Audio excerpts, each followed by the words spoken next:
In a little bit of both humorous and kind of petty news today, it turns out that nobody cares what's happening at the Republican National Convention. Or at least fewer people care about what's happening at the Republican Convention than cared about what happened at the Democratic Convention. Because according to the latest ratings data, all 3 nights so far of the RNC have failed to achieve as many viewers as the corresponding nights for last week's Democratic Convention.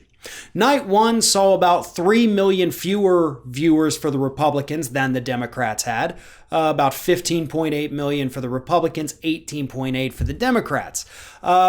Tuesday evening, ratings got a little bit better for the Republicans. They increased by 2 million, but they were still about 2 million shy of where the Democrats were.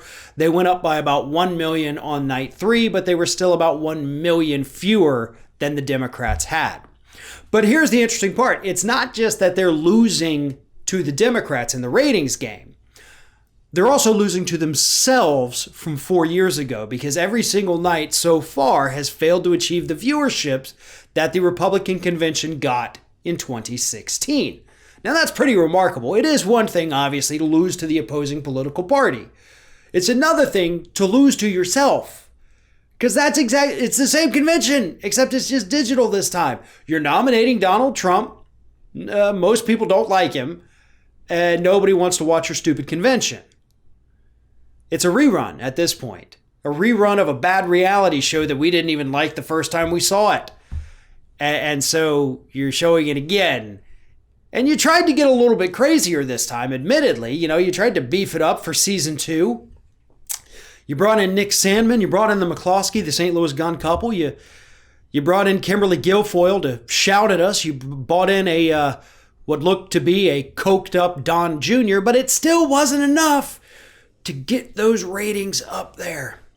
So the question is, does this mean anything for the 2020 election? Actually, does fewer viewers result in fewer voters? Historically, yes. That's actually the way it has played out. So this could be a very big warning sign for the Republican Party. A warning sign that says people are tired of it. People are ready for something else. Again, yes, historically, the viewership does correspond to a certain degree, not a huge one, but to a certain degree, it does correspond with votes. So this actually is an important story. This actually could have an impact, or a bearing at least, on November's election. And you know what? If it does or doesn't, whatever. The point is, the Republican Party tried to put on a big show. They tried to make it this great grand event. They tried to bring in all these, pop culture celebrities, like the Sandmann, the McCloskey gun couple.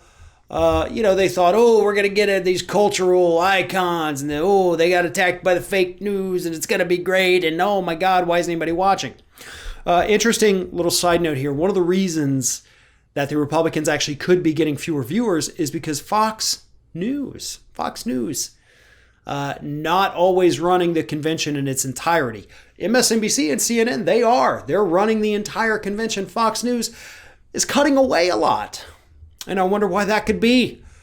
Maybe it's because the whole thing is an absolute freak show, and they don't want people to see just how crazy the Republican Party is. Maybe Fox News doesn't want to see that the Republican Party has no actual policies to talk about. But whatever it is, the other networks are running it in full, just like they did the Democrats.